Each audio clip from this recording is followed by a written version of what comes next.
A young girl vanished at Disneyland in 1970 during a visit with her mother. One moment she was taking photos with a costumed character. The next, she had disappeared into the crowds and was never seen again. Despite years of desperate searching, all leads went cold, and the case became just another unsolved mystery.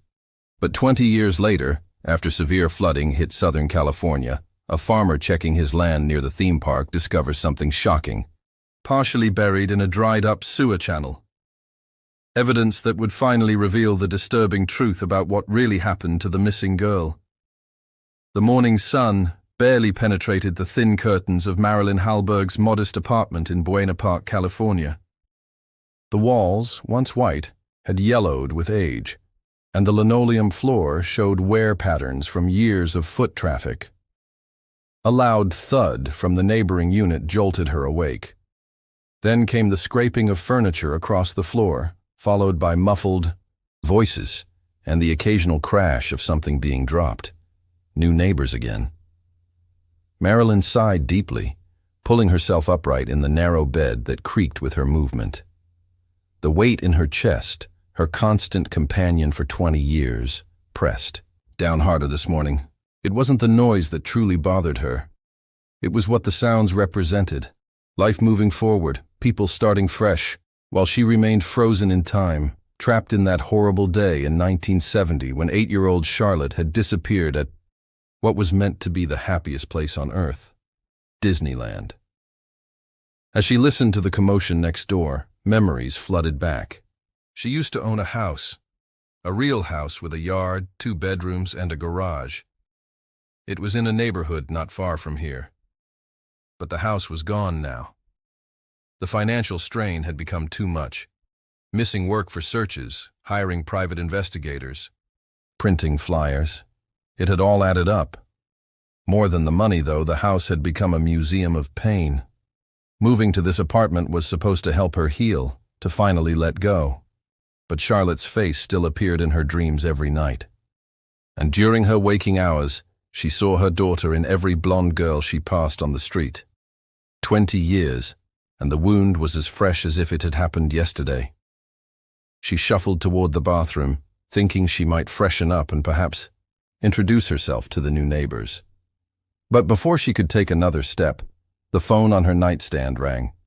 She glanced at the caller ID display. Detective Nolan Berea.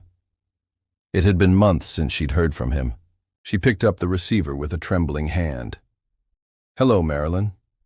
It's Nolan Berea." His voice was careful, measured. "I need you to sit down." She sank onto the edge of the bed. "What is it?" "We found something. Something related to Charlotte's case." The room seemed to tilt. After all these years of false leads and dead ends, she'd learned to protect herself with pessimism. "I don't need this, Nolan. Every time you find some small thing, it never leads anywhere. I can't keep doing this to myself. This is different, Marilyn. This is substantial. We need you to come to the scene to identify some items." Despite herself, she felt a flicker of something she hadn't felt in years. "What did you find?" "A farmer who owns land near Disneyland discovered an old storage case, a suitcase. Inside was a character costume and what appears to be a child's dress." "Marilyn, it looks like the dress Charlotte was wearing that day at the park." The phone nearly slipped from her hand. She gripped it tighter, her knuckles white. "A dress? You're sure?" "That's why we need you. Only you can confirm if it's hers. We're sending an officer to pick you up. Can you be ready in 15 minutes? "Yes." The word came out as barely a whisper. "Yes, I'll be ready." After hanging up, Marilyn moved with sudden purpose. She dressed quickly in slacks and a blouse, not caring that they were wrinkled. As she gathered her purse, her eyes fell on the old Polaroid camera sitting on her dresser. She'd kept it all these years, unable to part with it even though she rarely used it. It was the same camera she'd used that day at Disneyland. On impulse, she picked it up, checking the battery compartment. Dead, of course. She rummaged through her junk drawer until she found fresh batteries, replacing them with hands that shook only slightly. The camera might be useful, she thought. If nothing else, it would help her document whatever they'd found.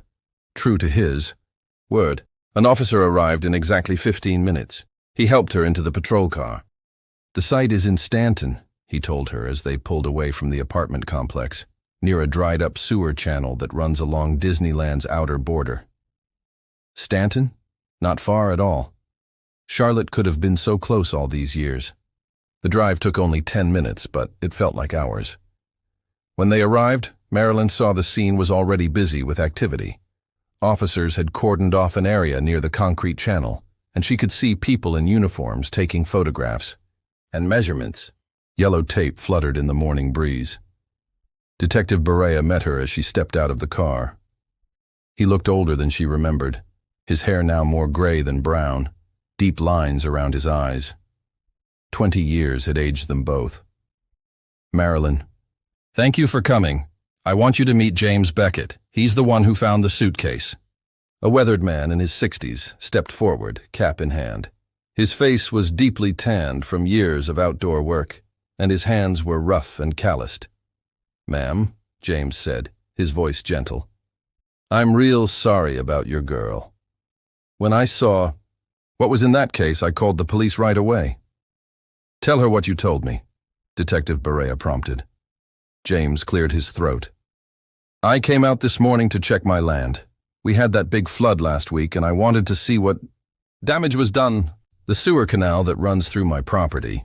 It's been dry for years, but the flood washed out a lot of the built-up sediment. That's when I saw it. A red suitcase, partially buried in the mud." "Go on," the detective encouraged. "I thought maybe it was just trash at first, but something about it seemed off. It was old, real old. When I opened it," he paused, swallowing hard, "there was this costume inside, a rabbit costume like what they'd wear at the theme park, and underneath it, a little girl's dress, blue with flowers on it. Everything was faded and covered in dirt. Water had gotten in over the years. When I saw that dress, I knew something bad had happened. That's when I called you folks." Detective Berea touched Marilyn's elbow gently. "Are you ready to look?" She nodded, not trusting her voice. They led her to where several forensic technicians had laid out the items on a blue tarp. The red suitcase sat to one side, its leather cracked and faded, but it was the contents spread beside it that made Marilyn's knees buckle. "May I touch them?" she asked, her voice barely audible. "We've collected all the evidence we need," one of the technicians said, handing her latex gloves. "Just be careful." With trembling hands, Marilyn pulled on the gloves and knelt beside the tarp. The dress was almost unrecognizable. What had once been powder blue was now a murky gray, the embroidered daisies barely visible. But as she lifted it gently, checking the seams in the inner lining, she knew. "It's hers," she whispered, tears streaming down her face. "This is Charlotte's dress. I made it myself. See here." She pointed to a tiny imperfection in the hem. "I had to redo this section because I'd measured wrong." She set the dress down carefully and turned to the costume. The rabbit head was grotesque in its decay. Once white fur had yellowed and matted. The stuffing inside had collapsed, giving the face a sunken appearance. The mesh eyes were broken, creating the illusion of closed eyelids. Detective Berea handed her a photograph, one she'd given them 20 years ago. In it, Charlotte stood beaming beside a white rabbit character in front of Sleeping Beauty Castle, their hands clasped together. "This costume," Marilyn said, studying it through her tears. "It looks different from the one in the photo." "The fabric has weathered," the detective explained. 20 years of exposure to moisture and dirt. The stuffing shrank, the materials degraded. She could see remnants of what it had been, a pink ribbon around the neck, now faded and stained, the remains of a heart-decorated shirt, velvet, pants that had nearly disintegrated. A forensic technician approached. "We've found no fingerprints on the exterior and interior. The water washed them away." Marilyn pulled out her Polaroid camera. The officers looked surprised, but she explained, "For my own records, even if we don't find her, I want to remember that we found these." She took several photos, the camera's flash illuminating the sad artifacts. Each image emerged slowly from the camera, and she tucked them carefully into her purse. Another officer jogged over. "Detective, we've been in contact with Disneyland. Helen Ang, the director of guest relations, will meet with us at their corporate office. She won't come to the scene, worried about media attention." As if on cue, Marilyn heard the sound of approaching vehicles. News vans were pulling up beyond the police tape, reporters already setting up cameras. "Let's give a brief statement and get out of here," Detective Barea said. The detective spoke first, confirming that based on new evidence, the Charlotte Halberg case was no longer classified as just a missing person case, but potentially a criminal child abduction. The case was officially reopened. When the reporters turned to Marilyn, she managed only a few words. "I thought I'd lost all hope, but there's a spark of light again. I pray I'll be reunited with my daughter." They hustled her into a police car before the questions became too overwhelming. Detective Barea and his partner, Detective Mills, rode with her to Disneyland's corporate offices. The building was a stark contrast to the magic of the park itself, all glass and steel and serious faces. Helen met them in the lobby, a woman in her 40s with perfectly styled hair and a sympathetic expression. "Mrs. Halberg, I'm so sorry for what you've been through," Helen said, shaking her hand. "We'll do everything we can to help." She led them to a conference room where several people were already waiting. "This is our costume department. Supervisor and some of our senior staff from entertainment operations," Helen explained. "We have most of the documentation from the original investigation," Detective Barea said. "But we'd like you to examine the costume we found." The forensic team had arrived with a secure evidence box. They set it on the conference table, which had been covered with protective cloth. Everyone donned gloves before the box was opened. The costume department supervisor, a thin man named Gerald, leaned in closely. He examined the fabric, the stitching, running his fingers along the seams. "This is definitely handmade," he said. "Our costumes use standardized machine stitching." Someone brought in samples of official park costumes for comparison. The differences were obvious even to Marilyn's untrained eye. "Also," Gerald continued, "this isn't even meant to be the White Rabbit. Look at the ear shape, the face structure. This is a knockoff of the March Hare character." He pointed to a brown tag sewn inside the costume head. "This confirms it. Not park issued. It's an unauthorized costume." "Which means whoever wore this probably wasn't Disney staff," Detective Mills said. Helen nodded. "As we told police 20 years ago, no entertainment staff quit or went missing between June and July 1970. All were accounted for and interviewed." "This was planned," Detective Barea said grimly. "Someone obtained this costume specifically to get close to children at the park. They may have been watching Marilyn and Charlotte for some time." Marilyn felt sick. The idea that someone had stalked them, planned this. Detective Barea examined the sewn-in tag more closely. "The text is too weathered to make out a brand or manufacturer. We'll need to research costume makers from that era." After documenting everything, the police prepared to leave. "Detective," Barea turned to Marilyn. "We'll take you home now. You need rest. We'll call as soon as we have any updates." They thanked Helen and her staff for their cooperation. As they walked back to the cars, evidence boxes in hand, Marilyn felt the weight of 20 years pressing down on her shoulders. They had evidence now. Real evidence. But would it be enough to find Charlotte? The police escort dropped Marilyn at her apartment building just after noon. The officer walked her to her door, making sure she got inside safely before leaving. But once alone, Marilyn couldn't sit still. She paced her small living room, the Polaroid photos spread on her coffee table. How had the suitcase remained hidden for 20 years? She studied the images, her mind racing. Someone must have disposed of it in the sewer system, thinking it would never surface. The weight of it would have made it sink into the sediment. But She remembered seeing news reports last year about the county's sewer system modernization project, and then the recent flooding, the heaviest rain in decades. It must have washed out years of accumulated debris, finally exposing what someone had tried so hard to hide. She couldn't just wait for the police to call.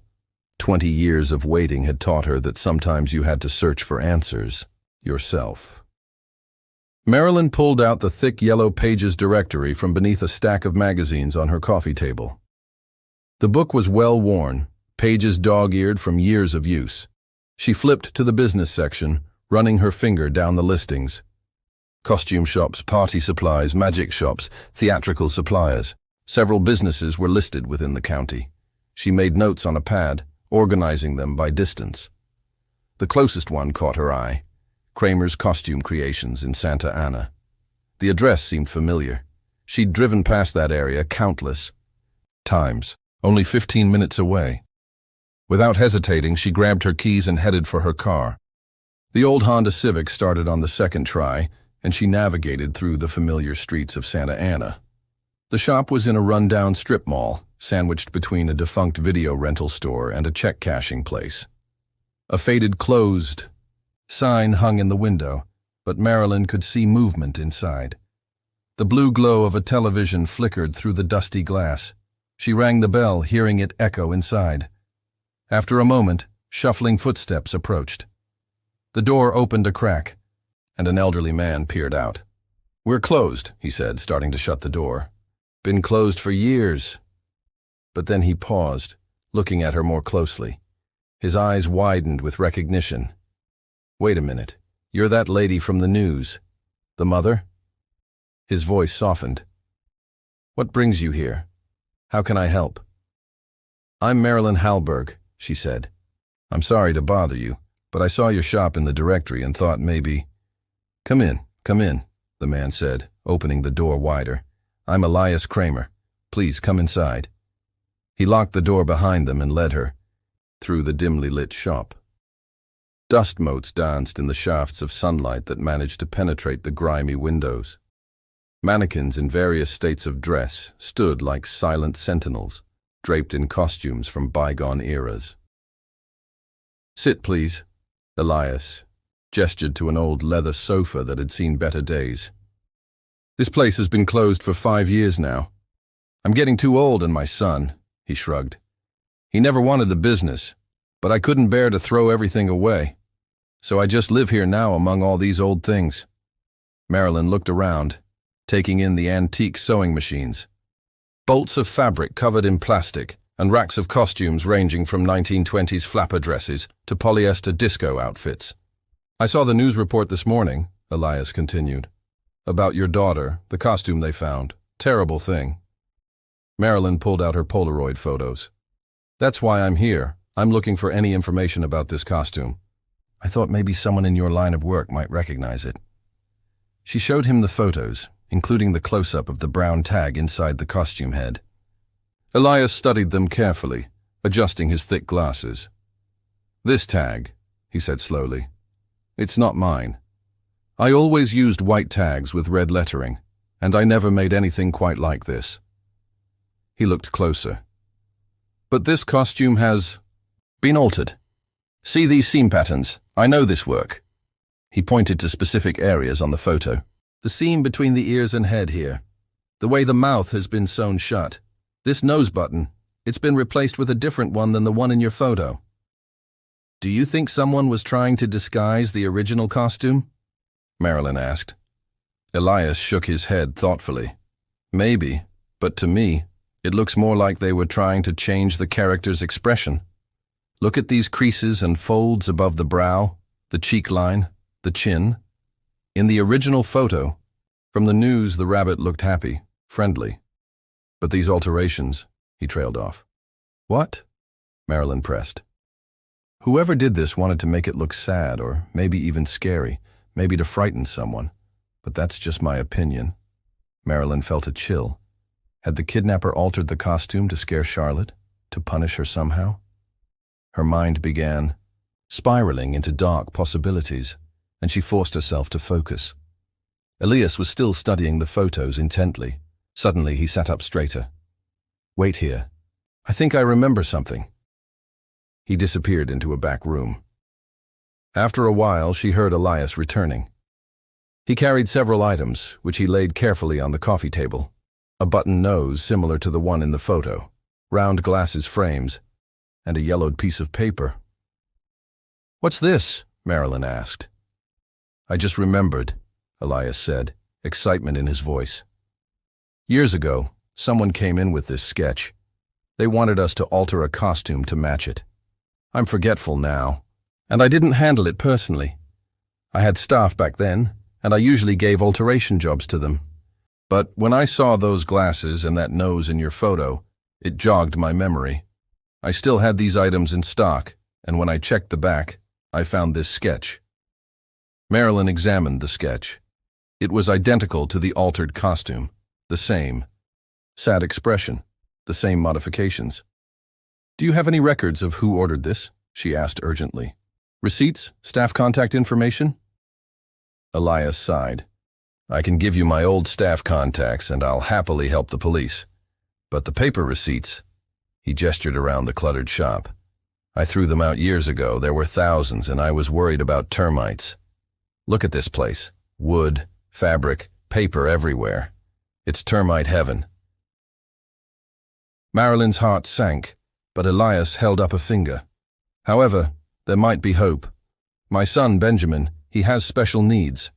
Diagnosed with obsessive-compulsive disorder as a teenager, but he's brilliant with technology. Before I closed the shop, he was entering all our old records into Lotus 1, 2, 3. I bought him an expensive computer back then, thinking he could build a future in computers. Did he finish entering everything? I honestly don't know. There were so many receipts, but if you're looking for any chance of finding that order, Benjamin would be your best bet. Where can I find him? Benjamin Kramer?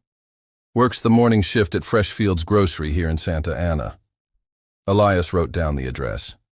Keep this sketch. It might help Benjamin find the record faster. Marilyn took the paper gratefully. Thank you so much. I'll let the police know about this. Would you be willing to share those staff contacts with them?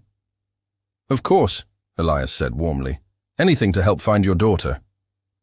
Marilyn climbed into her car, her hands still trembling with excitement from the discovery.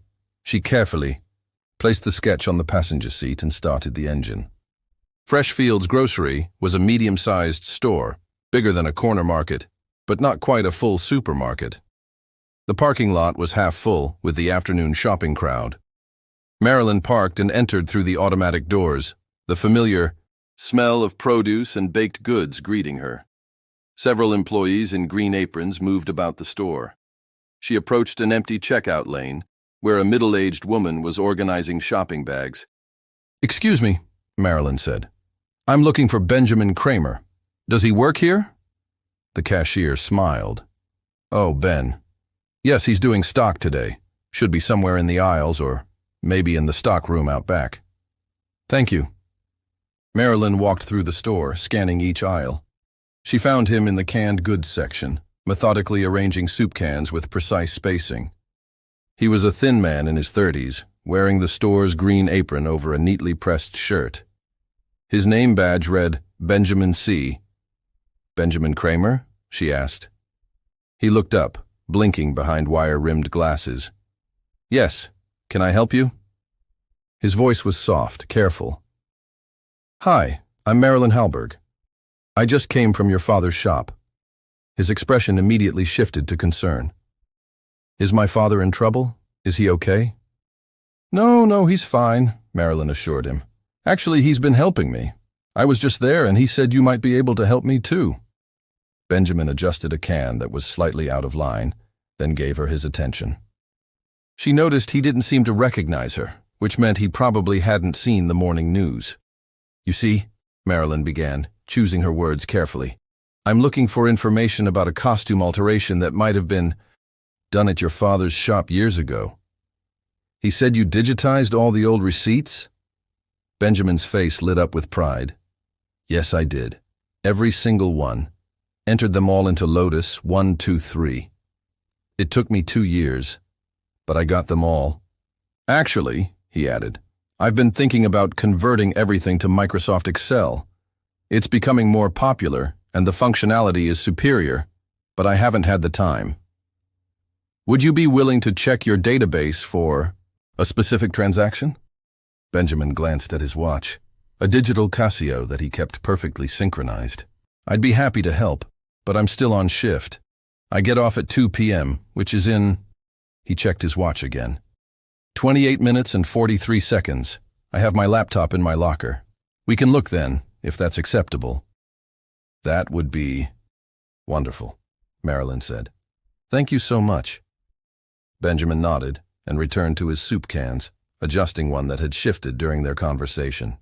I'll meet you at the front of the store at exactly 2 p.m. Marilyn had 30 minutes to kill. She decided to use the time productively, pushing a cart through the aisles and picking up essentials she'd been putting off buying. Bread, milk, eggs, some canned soup. Her mind wasn't really on shopping, though. She kept checking her watch, thinking about what Benjamin might find in his database. After paying for her groceries, she loaded them into her car and sat in the driver's seat, windows cracked for air. The sketch from Elias lay on the dashboard, and she studied it once more, committing every detail of the altered rabbit face to memory. The thought that someone had requested this change and used it to frighten her little girl stirred a deep anger within her. But she reminded herself that her daughter would be 28 years old by now, and all she could do was hope she was still alive and well. She set the sketch aside and pinched the bridge of her nose, trying to steady her breathing.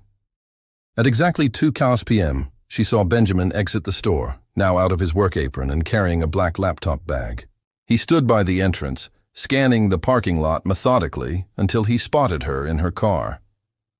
Marilyn opened her door to get out, and in her eagerness, swung it wide without looking. The door nearly collided with the door of a car that had just parked beside her. An elderly man with a tripod walking stick was struggling to exit, and her door came within inches of hitting him.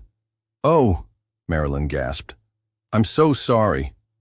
The old man glared at her, his face creased with irritation. A woman rushed around from the driver's side. She appeared to be in her late 20s, with light brown hair pulled back in a simple ponytail. "Are you all right, Papa?" the woman asked anxiously, steadying the man with gentle hands. "I'm fine," the man grumbled, leaning heavily on his walking stick. He shot Marilyn a glare. "Watch where you're going, will you? Or are those eyes just for decoration?" "I'm really sorry," Marilyn repeated, stepping back to give them more room. "Please, go ahead." She waited as the woman helped the elderly man navigate around the cars and toward the store entrance. Only after they'd passed did she fully exit her vehicle and walk over to Benjamin. "I apologize for keeping you waiting," Benjamin said, adjusting the laptop bag on his shoulder. The computer looked heavy and bulky, one of those early models that were barely portable. "Not at all," Marilyn assured him. "Where should we work?" Benjamin led her to the side of the grocery store, where a small garden area had been set up with a long wooden picnic table for customers who wanted to rest or eat their deli purchases. They sat across from each other, and Benjamin carefully unpacked his laptop. "This will be tedious," he warned, powering up the machine. "The database contains every transaction from 1965 to 1985. That's 20 years of receipts." The laptop screen came to life, displaying the black background and white text of Lotus 123 in the typical typewriter font. Benjamin's fingers flew over the keyboard with practiced ease. "We need to search for alterations from 1970 or earlier," Marilyn said, showing him the sketch. "Something involving a rabbit head costume." Benjamin studied the sketch carefully, then began setting up search parameters. "I'll filter by year first, then search the description fields for keywords like alteration, rabbit, costume, and head." They leaned over the screen together, scanning through hundreds of entries. Time seemed to slow as they methodically checked each possible match. Benjamin would highlight entries, expand the detail fields, check the descriptions, then move on. 45 minutes passed, then an hour. Marilyn's eyes were starting to burn from staring at the screen when Benjamin suddenly straightened. "Here," he said, his voice tight with excitement. "Look at this." The entry was dated May 15, 1970, In the description field, it read, costume alteration, nose button replacement, spectacles addition, facial seam work, rabbit head, measurements, 24-inch circumference, 18-inch height. That's it, Marilyn breathed. Who ordered it? Benjamin scrolled to the customer field. There, in white letters against the black screen, was a name, Raul Dreyfus. Payment method, cash. Raul Dreyfus, Marilyn repeated, committing the name to memory. Benjamin, you've done it. This is exactly what we needed. The police need to know about this immediately. Benjamin beamed with pride. I'm glad my condition could help someone for once. People usually find my obsessive record-keeping annoying. Marilyn was reaching for her phone when a loud thud echoed from the parking lot. Then another, the sound of metal on metal. What's that? Benjamin asked, looking up from his laptop. I really don't like that sound.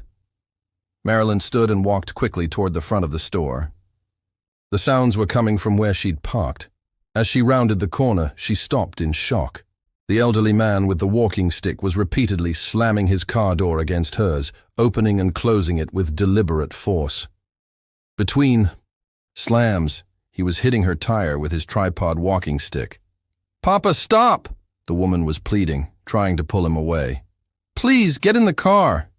Hey, Marilyn shouted, running toward them. What are you doing? Stop that! The woman managed to push her father into the passenger seat and shut the door. She turned to Marilyn, her face flushed with embarrassment and something else, fear. I'm so sorry, the woman said, her hands shaking as she opened her wallet. He's not well. Please let me pay for the damage. The woman fumbled with her bills, taking an unusually long time to select one. Finally, she pulled out a $20 bill and thrust it at Marilyn. No, that's not necessary, Marilyn said, noticing how the woman had hesitated, as if $20 was more than she could afford. Really, it's okay. But the woman grabbed Marilyn's hand and pressed the bill into it. Please, she said, and Marilyn could see tears in her eyes. Without another word, the woman hurried to the driver's seat. As the car reversed, Marilyn caught a glimpse of the woman wiping her eyes with the back of her hand. Something about the gesture, about the way she moved. The cashier from earlier had come outside, drawn by the commotion. Are you okay, ma'am? She asked Marilyn. I'm so sorry about your car. Mr. Dreyfus doesn't usually seem that upset. He's always been quiet, keeps to himself. He's one of our regular customers. Marilyn felt the world tilt. What did you say his name was? Mr. Dreyfus, the cashier repeated. Raul Dreyfus. He's actually a good man, just must be having a bad day. Marilyn couldn't breathe. She looked down at the $20 bill in her hand, and her heart nearly stopped. Written on the back in shaky handwriting was a single word, help. The woman in the car, light brown hair, late 20s, the right age.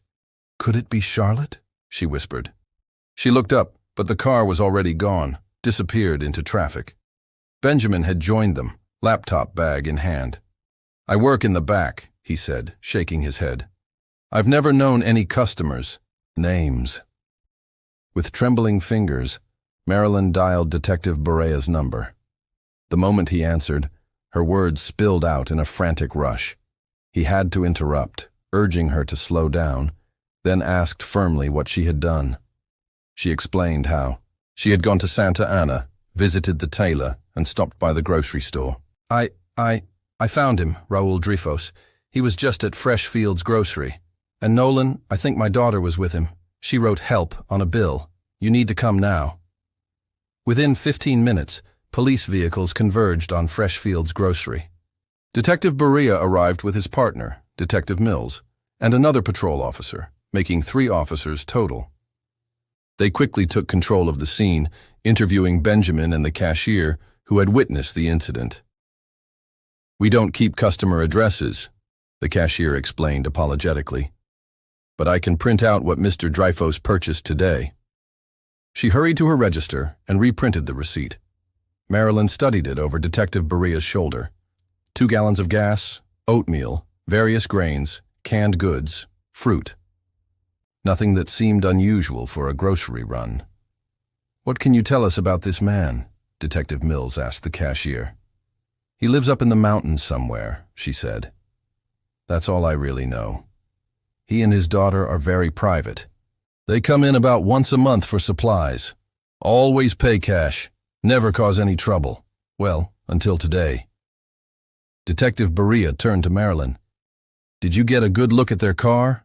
Make, model, license plate?" "No, I'm sorry," she said. "I didn't think." But Benjamin spoke up. It was a 1984 Ford Crown Victoria, beige, four-door. "I didn't catch the license plate. I was distracted by the noise he was making with the car doors." The detective immediately got on his radio. "Dispatch, this is Detective Berea. I need you to contact DMV. We're looking for a Raul Dreyfus, who owns a 1984 Ford Crown Victoria, beige. Need a registered address, ASAP." While they waited, Benjamin showed the officers the database entry he'd found. Detective Mills took detailed notes, while Detective Berea coordinated with dispatch.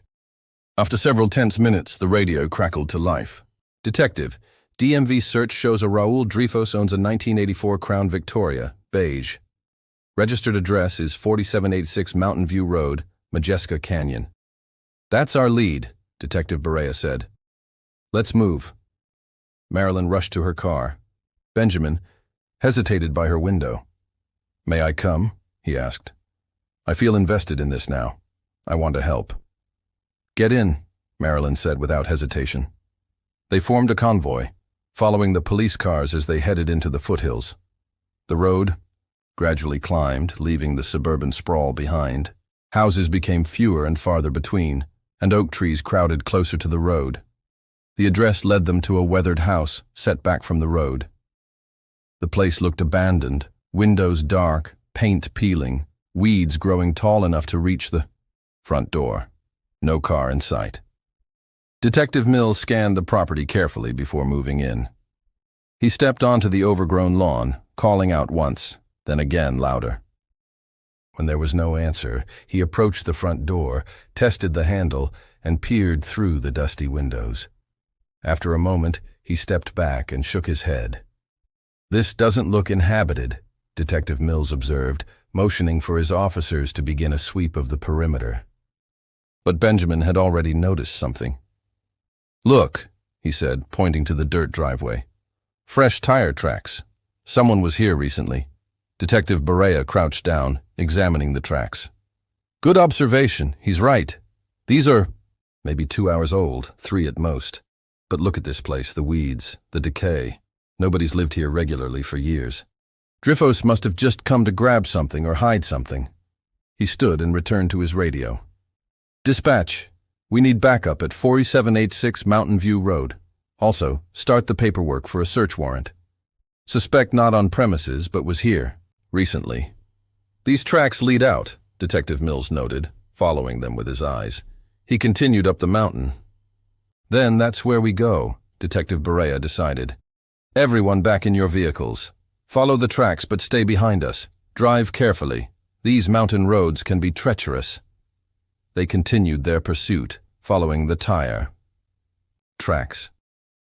As the road wound higher into the mountains, the terrain became increasingly rugged, with thick oak forests pressing in on both sides and only occasional glimpses of isolated homes through the trees. "These cabins look old," Marilyn observed to Benjamin. 1930s, 1940s construction from the style. "We're heading deeper into Majeska Canyon, right into the Santa Ana Mountains." Benjamin nodded, gripping the door handle as Marilyn navigated a particularly sharp curve. "It's isolated up here. Perfect place to hide someone." Eventually, the tire tracks led them to where the paved road gave way to gravel. The tracks became harder to follow, crisscrossing with other vehicle paths. Detective Berea's voice came over the radio he'd given Marilyn. "We're going to search this area. The car can't have gone far. Stay close and don't wander. Off on your own." More patrol cars arrived as backup, their presence reassuring in the growing shadows of late afternoon. Officers spread out, checking side roads and hidden driveways. Time seemed to blur as the search continued. Officers had knocked on doors of the few inhabited cabins they found, asking about Raúl Dreyfus, but no one seemed to know the name, which puzzled everyone. In such a small mountain community, neighbors usually knew each other. Finally, they reached the end of the drivable road. Beyond stretched a paved walking path blocked by a heavy metal gate. A sign read, "Cleveland National Forest, authorized personnel only." Detective Berea examined the gate, testing the heavy padlock. "This is locked tight. It's federal land beyond here. We can't proceed without proper authorization. The Other officers agreed. They'd made good progress, but darkness was approaching, and they needed to regroup. "I'll issue a bolo immediately," Detective Berea announced. "Raúl Dreyfus can't leave this area easily. We'll have units watching all the exit roads. Tomorrow morning we'll return with proper warrants and Forest Service cooperation." Reluctantly, everyone returned to their vehicles. The police. Cars led the way back down the mountain, their taillights disappearing around curves ahead. Marilyn drove slowly, her heart weighed down with frustration. So close. After 20 years, they had been so close. She had even touched the woman's hand when she passed her the bill, the woman who was most likely her Charlotte. Benjamin, sitting beside her, could sense her distress. "We made incredible progress today," he said gently. "We have a name, a location. The police are taking this seriously. Your daughter will be found." What if he managed to run? Marilyn's voice was tight with anxiety. What if he takes Charlotte and disappears again? I can't go through another 20 years of this. The police have the roads watched. He won't get far. But Marilyn couldn't shake the unease gnawing at her. The police cars were now far ahead, their flashing lights just faint glimmers in the distance. She was driving so slowly it felt like her legs had lost all strength, and she was falling further behind. "Are you all right?" Benjamin asked. "Would you like me to drive?" Marilyn nodded, pulling over to a wide spot on the shoulder. They both got out to switch seats. The mountain air was cool and crisp, scented with oak and sage. Marilyn paused, looking back up the road toward the gated area. That's when she heard it. A faint shout carried on the wind. She froze, straining to listen. "Did you hear that?" she asked Benjamin. "No, I didn't hear anything." They stood in silence, listening. Then it came again, definitely a voice, maybe two, somewhere in the forest. Marilyn's eyes found a narrow dirt path leading into the woods, barely visible in the fading light. Without thinking, she started toward it. "We shouldn't go alone," Benjamin warned. "It's too dangerous. We need to get help. Maybe borrow the neighbor's phone and call the police back." "Someone could be in danger," Marilyn insisted. "It could be them, Raúl and Charlotte. I can't just leave." She entered the path, dried leaves and gravel crunching under her feet. The sound seemed unnaturally loud in the quiet forest. Benjamin followed reluctantly. The path wound deeper into the woods, barely visible in the gathering dusk. They climbed steadily, pushing through undergrowth that caught at their clothes. Then, like something from a nightmare, the same car model and a cabin materialized through the trees. They sat on a small rise, a ghost of a building. No mailbox, no power lines. The wood siding was weathered gray. The porch railing had collapsed, and several windows were boarded over. "We need to go back," Benjamin whispered. "Borrow a phone from a neighbor's house, call the police, tell them where this is." But then they heard movement, footsteps crunching on dry leaves, the sharp snap of a branch breaking nearby.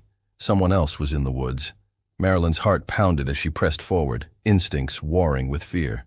They had just started to turn back when Marilyn froze. Through the trees, she saw a woman walking into the cabin, her movements quick, almost furtive. Marilyn's breath caught in her throat. Was it her? She took an involuntary step forward, eyes straining to see more. The smell hit her first. Gasoline, thick and cloying in the air. "That's coming from the cabin," Benjamin said urgently from behind her, eyes wide. This is bad. This is so out of the ordinary. We need to leave now. I mean it. My daughter could be in there, Marilyn said, her voice breaking. She could be in danger. She bolted toward the cabin before Benjamin could stop her. Adrenaline drowned out her fear. She had to know. Behind her, she heard Benjamin's voice, low and urgent as he spoke with someone. Glancing over her shoulder, she saw them. Officers. They must have noticed she and Benjamin weren't following, and had doubled back to check. One of them was already on his radio, signaling for backup. Marilyn reached the cabin door. It was slightly ajar, and the gasoline smell was overwhelming. She pushed it open wider, but strong hands pulled her back. "Ma'am, stay back." "And day," officer said. More police were spreading through the woods, flashlights cutting through the sunset gloom. "Check the perimeter," Detective Berea ordered, "and get the fire department here now. I can smell gas." The officer pushed the door fully open. "Police, hands in the air." He didn't draw his weapon. With gasoline fumes this thick, a spark could be catastrophic. From the darkness inside, Raul Dreyfus emerged, leaning heavily on his tripod walking stick. One hand was raised, the other gripping the stick for support. "I am Raul Dreyfus," he said calmly. "I know you're looking for me." Two officers moved in, handcuffing him carefully. As they led him past Marilyn, their eyes met. His were strangely peaceful. "Good luck," he said softly. Then Marilyn saw the flame, small at first, licking at gasoline-soaked rags near the fireplace. The fire spread with terrifying speed. "Get him out!" Detective Berea shouted. Officers rushed Raul away from the building. From inside came a muffled scream, desperate, terrified. "Charlotte, there's someone in there!" Marilyn screamed. Officers plunged into the smoke-filled cabin. Moments later, one emerged, coughing. "There's a woman chained to a bed. We need bolt cutters." "I'll get them," Benjamin shouted. "I'm a fast runner." He sprinted back toward the police cars with an officer. The fire was growing, smoke pouring from the windows. Officers tried to enter again, but were driven back by the heat. Benjamin returned, carrying heavy bolt cutters. Without hesitation, he plunged into the burning building, despite officer shouts to wait for the fire department. From outside, Marilyn watched in terror. She could hear Benjamin inside, the sound of metal on metal as he worked on the chains. Then a crash. Part of the roof had collapsed. Sirens wailed as fire trucks screeched to a halt, lights flashing through the thickening dusk. Firefighters rushed into action, spraying water on the roaring blaze, working quickly to keep the flames from leaping to the nearby bushes and dried leaves. Through the swirling smoke and rising steam, two figures stumbled into view. Benjamin, supporting a woman, both of them coughing violently, their clothes singed and faces streaked with soot. Paramedics rushed forward, guiding them to safety. They administered oxygen, checked for burns, worked with professional efficiency. The woman was in shock, her head down, light brown hair singed and tangled. Marilyn wanted desperately to approach, but held back, not wanting to interfere with medical treatment. "They both have burns that need hospital treatment," a paramedic announced. "We need to transport immediately." Detective Berea appeared at Marilyn's side. "We have everything under control. We'll talk at the hospital." He turned to face her fully. "What you did tonight, going off on your own, it was reckless. You could have gotten yourself and others killed." "I'm sorry," Marilyn said, tears streaming down her face. "I truly am.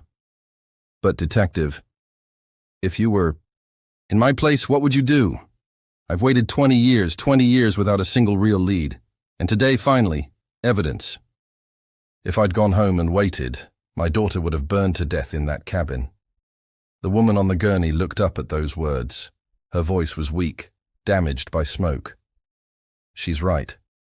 Raul saw the news this morning. He wanted to burn us both. That's why we went for gas." She focused on Marilyn, and her eyes filled with tears.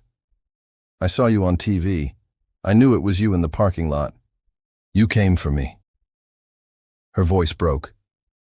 "Thank you, Mom." The word hung in the air, strange and wonderful after 20 years. "Oh, Charlotte," Marilyn sobbed. They reached for each other, but the paramedics gently intervened. "Please, we need to treat the burns properly. You can't touch yet." "We have to go now," the lead paramedic said, as they loaded both Charlotte and Benjamin into the ambulance. "I'll meet you at the hospital," Detective Berea told Marilyn. She ran to her car, following the ambulance down the mountain, its lights flashing in the darkness. The ambulance screamed through the night, its sirens cutting through the mountain darkness. Marilyn followed closely, her hands gripping the steering wheel so tightly her knuckles were white. They arrived at St. Joseph Hospital in Orange, where emergency staff were already waiting. Charlotte and Benjamin were rushed inside on gurneys, medical personnel surrounding them. A nurse approached Marilyn. "Ma'am, you'll need to wait in the waiting room while we treat them." "No," Marilyn said firmly. "I've waited 20 years. I'm not leaving her side." The nurse saw something in her eyes and nodded. "You can wait just outside the ER curtains, but please let us work." Marilyn paced the hallway, unable to sit still. 20 years of searching had finally ended, though she'd almost lost Charlotte again to fire. The smell of smoke still clung to her clothes. Detective Berea and Detective Mills arrived 40 minutes later. They guided her to a small private room. "Raul Dreyfus has confessed to everything," Detective Berea began.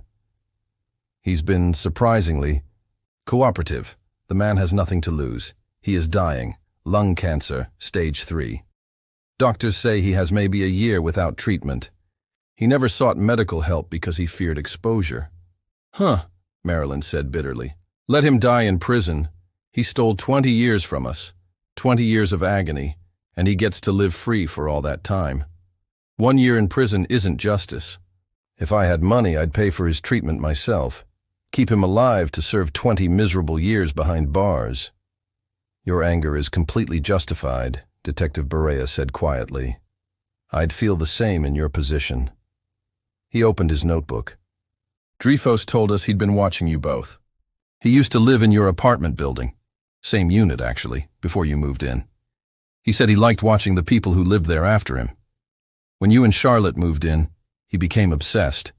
Said Charlotte was sweet and beautiful, that he couldn't stop thinking about her." Marilyn felt sick. "He stalked us." "Yes, he learned your patterns. You visited Disneyland the first weekend of each month." "After my paycheck," Marilyn confirmed. "It was our special tradition." He spent months preparing, got the costume from a storage unit facility auction, practiced wearing it, learned the park layout. That day, Charlotte took photos with him.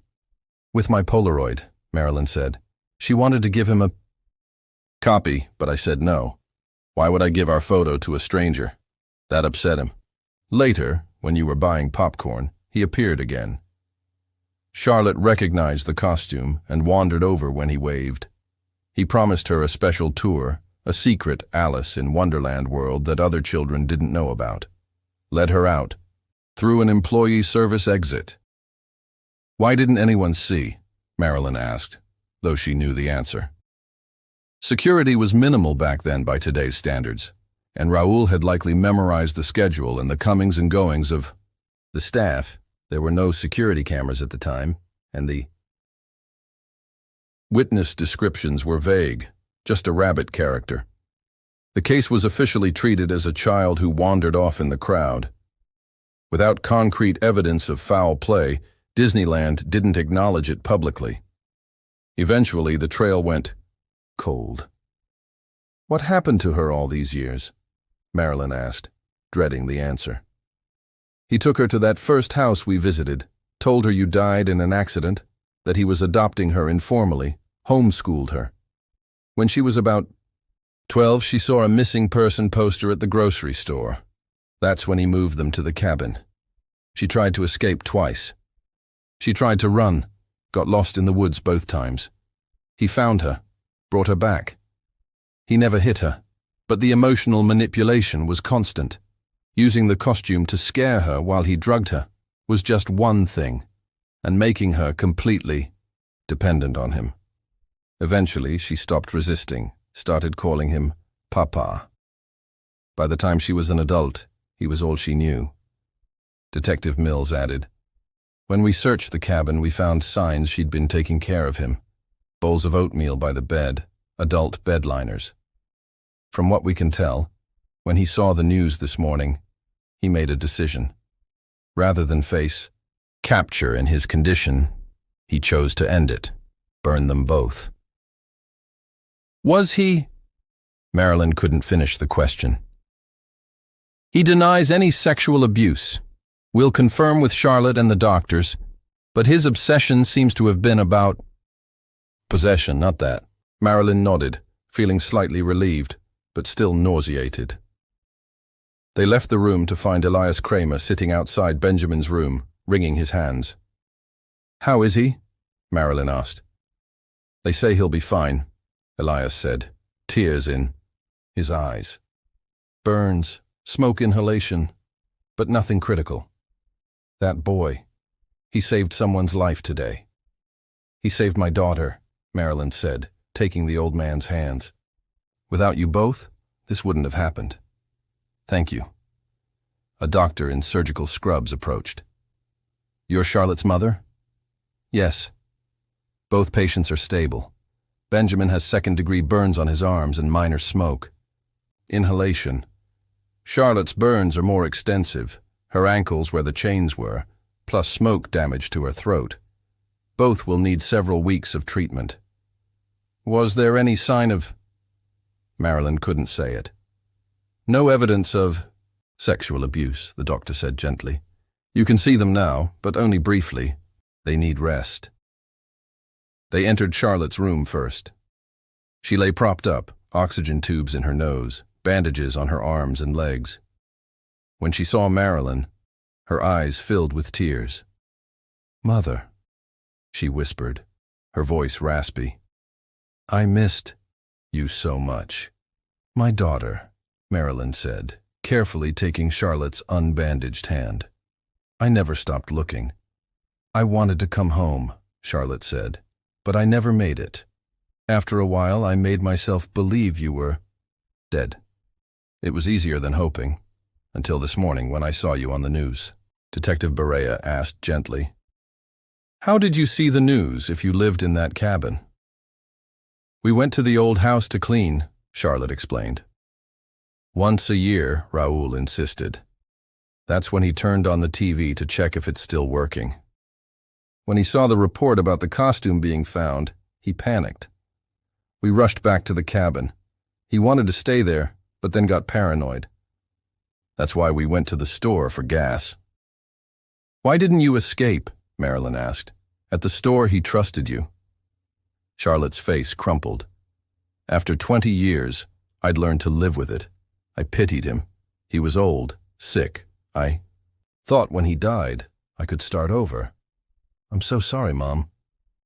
"There's nothing to apologize for," Marilyn said firmly. "What you went through, it's called Stockholm Syndrome.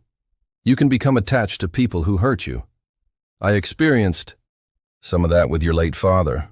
They moved to Benjamin's room, where he sat in a wheelchair, bandages covering his arms. His father held his hand. "Charlotte," Marilyn said, "this is Benjamin and Elias Kramer. They're the reason we found you. Benjamin risked his life to save you."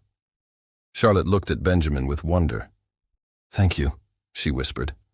"I'm just glad you're safe," Benjamin said, adjusting his glasses nervously. A nurse appeared. "One photo," she said, seeing Marilyn's Polaroid camera. "Then everyone needs rest." They arranged themselves. Charlotte in her bed, Marilyn beside her, Benjamin in his wheelchair with Elias behind him. The nurse took the camera and snapped the picture. As the image slowly developed, Marilyn thought about the strange chain of events. A flood exposing a hidden suitcase, an old tailor recognizing altered seams, a young man with OCD whose meticulous record-keeping provided a crucial name. Each person playing an essential part. Sometimes, she said softly. We never know how our actions might help someone. Elias, you kept that sketch.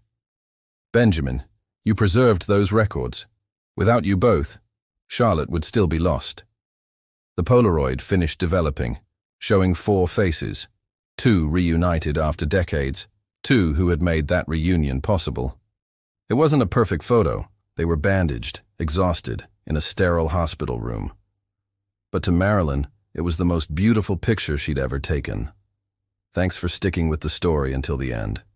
If you enjoyed it, give this a like, and share if you haven't already, and subscribe for more.